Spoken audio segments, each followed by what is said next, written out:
Et il y a un verset qui m'a toujours effrayé dans la Bible. En ce jour-là, plusieurs diront, nous avons prophétisé en ton nom. Nous avons fait des miracles en ton nom. Et je leur dirai, je ne vous ai jamais connu serviteur d'iniquité. Ça, c'est le verset qui m'effraie. C'est-à-dire que tous ces miracles qu'on a fait là hier, et tout, je peux aller en enfer malgré ça. On peut aller en enfer malgré cette foule. On peut aller en enfer malgré la foule qui avait hier. On peut aller en enfer. Homme de Dieu, après avoir fait des méga church, fait marcher des paralytiques, fait voir des aveugles, il faudrait que toi-même tu ailles au ciel.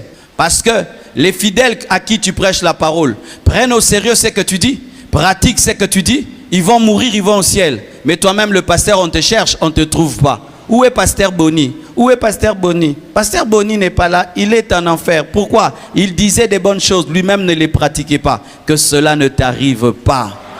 Que cela ne t'arrive pas.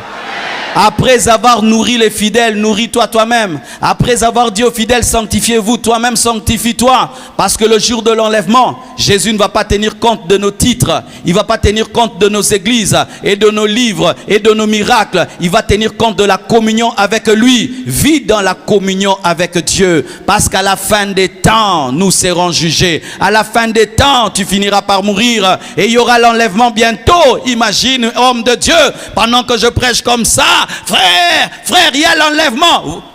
La moitié de l'église est enlevée, moi je reste. Avec le micro. Qu'est-ce que vous allez me faire? Vous allez me taper.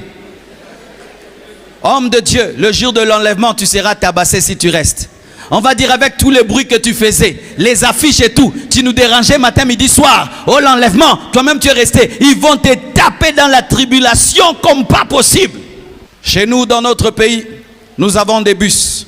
Et quand le bus se remplit, il y a quelqu'un qui fait entrer les autres dans le bus. Et quand il y a trop de gens, il sort du bus. Il vous laisse dans le bus et lui, il est dehors comme ça. Et il y a la pluie qui tombe sur lui. Le soleil est sur lui. Mais il vous a fait entrer dans le bus. Et nous disons toujours, ne sois pas comme un receveur où tu fais entrer les gens dans le ciel. Mais toi, tu es en enfer. Et toi, tu rates l'enlèvement. Homme de Dieu, c'est bien de prêcher, c'est bien d'enseigner, c'est bien de guérir les malades, mais le plus important, c'est le salut de ton âme. Le salut de ton âme.